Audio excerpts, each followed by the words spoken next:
Hello everyone, welcome to my update US gossip channel.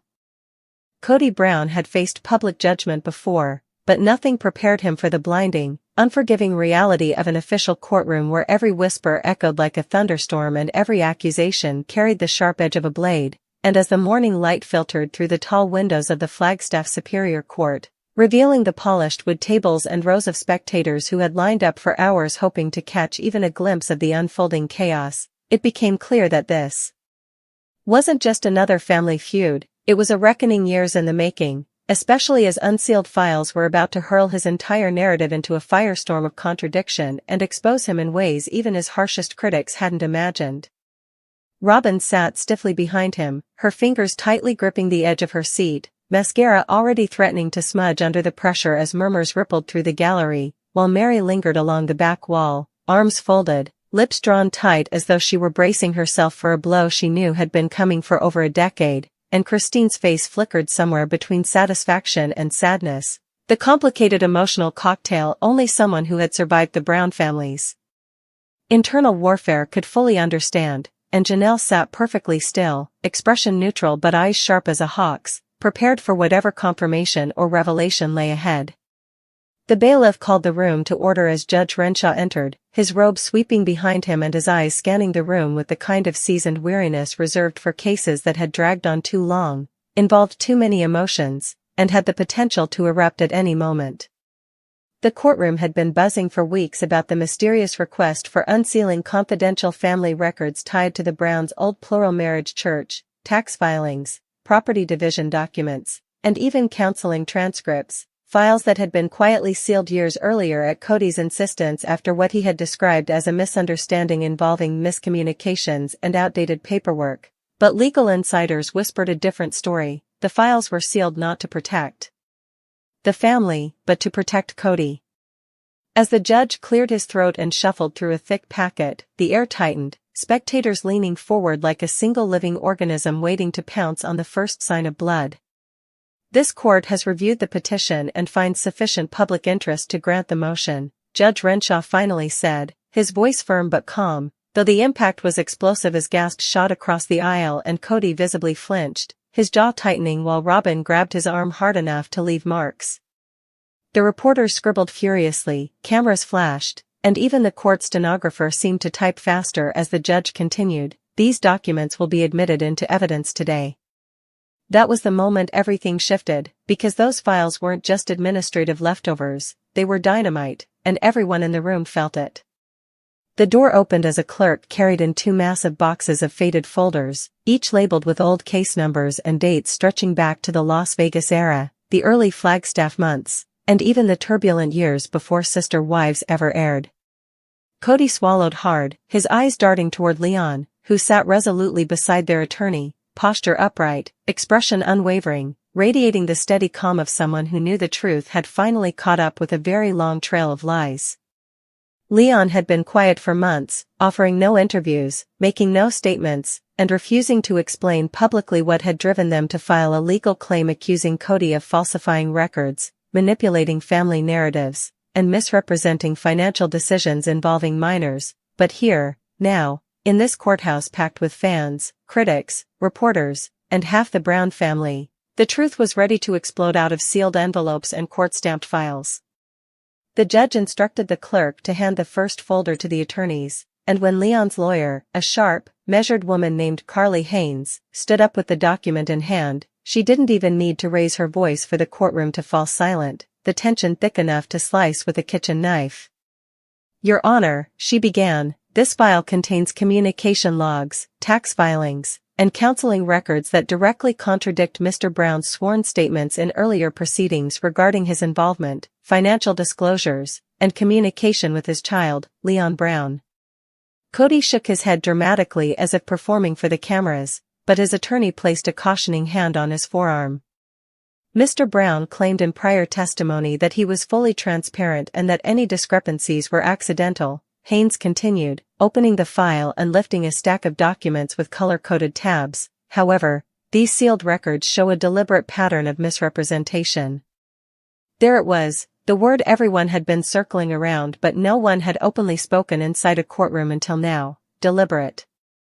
Gasps erupted again, and Kody leaned forward aggressively, whisper hissing at his attorney, "This is ridiculous, these people are lying, they're twisting everything, I never." But the judge cut him off sharply, "Mr. Brown, you will remain silent unless addressed." Kody fell back into his chair, anger radiating off his body like heat waves. Haynes continued, flipping to a page highlighted in bright yellow. In this confidential counseling transcript, Mr. Brown states that he limited communication with Leon due to emotional immaturity on their part and because he did not have the bandwidth to manage the needs of all his children.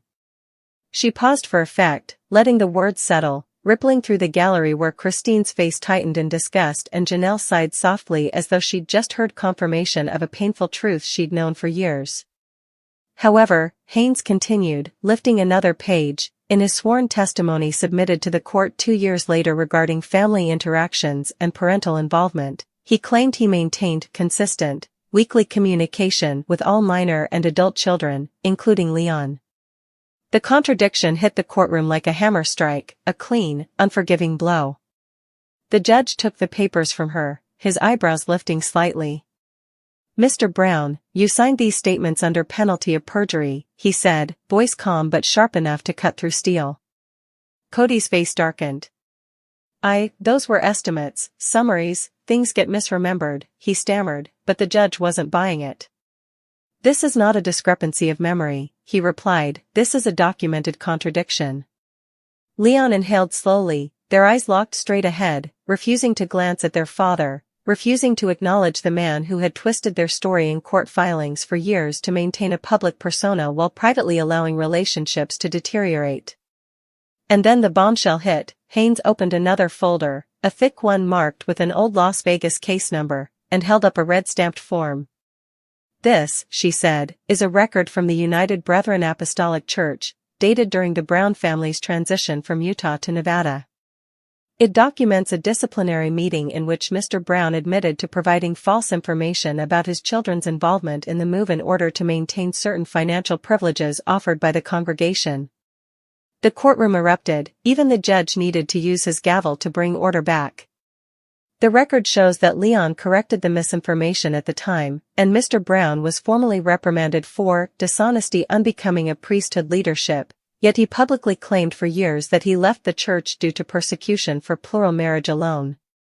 Suddenly the narrative cracked open, exposing years of revisionist storytelling Kody had used to bolster his image. Robin's hand flew to her mouth, her eyes wide with horror or fury, it was hard to tell, while Mary shook her head slowly, as though she were finally watching the truth bulldoze through the carefully crafted mythology she had once defended. Janelle grimaced, and Christine muttered something under her breath that made the spectator next to her choke on a laugh.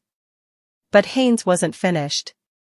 She lifted yet another record, this one involving Coyote Pass, the land that had haunted the Browns for nearly a decade. Mr. Brown stated in a sworn affidavit that all wives and adult children were fully informed of the financial obligations and debt associated with the Coyote Pass purchase, she said, but these internal documents show that he withheld major tax liability information and misrepresented the distribution plan to several family members, including Leon, who stood to inherit property under earlier agreements. Kody slammed his palm on the table before his lawyer could stop him. "That is not true," he roared. "I did everything for this family. Everything. I sacrificed everything, and now you're twisting it." But again, the judge silenced him. "One more outburst and you will be removed." But the worst was still coming. Haynes opened the final file, the one everyone had whispered about but no one had seen. "This," she said quietly, "is the counseling report filed after Leon came out, a report Mr. Brown attempted to seal indefinitely." The room froze. Robin stiffened. Christine closed her eyes. Mary exhaled shakily. Janelle stared straight ahead. In this report, Haynes continued, Leon describes feeling dismissed, minimized, and cut out of family decisions, while Mr. Brown describes Leon as dramatic and confused. She flipped to another page. Yet in his later public statements, Mr. Brown claimed he was fully supportive, present, and deeply connected during that time. The lie was undeniable, printed in black and white, signed by Kody himself. The judge leaned back. "Mr. Brown," he said, voice steady but cold, "these records do not depict mere inconsistencies. They depict a pattern." Reporters typed so fast the clacking of keys filled the room like 1,000 tiny hammers. And then, finally, the moment the entire courtroom had been waiting for, Leon stood. The room fell silent instantly. "Your Honor," Leon said, voice steady, strong, unshaken, "for years my father has told the world that I was distant, difficult, confused, emotional, dramatic, ungrateful, that I pulled away. But the truth is, he pushed me away. He lied about the reasons, he lied about the conversations, he lied about the choices he made that affected me directly." Leon's voice thickened slightly, but they kept going. "He lied to protect his image. Not to protect our family." The judge nodded solemnly. Kody looked like he had been struck across the face, his mouth opening but unable to form words. Leon continued, "Those files don't shock me, they confirm what I've always known." The courtroom was silent except for the faint hum of overhead lights. When Leon finally sat down, the judge announced that the court would recess before determining the next steps, but the damage was done, the truth spilled, the lies exposed, and Kody left staring at the ruins of a narrative he could no longer control. As he stood slowly, trembling with a mix of rage and humiliation, the spectators whispered, the reporters rushed for the door, and his family, the people whose stories he had shaped, rewritten, and weaponized for years, watched him walk out of the courtroom not as a patriarch, not as a leader, not as the man he claimed to be, but as a man finally confronting the fallout of his own creation, exposed at last by the very child he once tried to silence.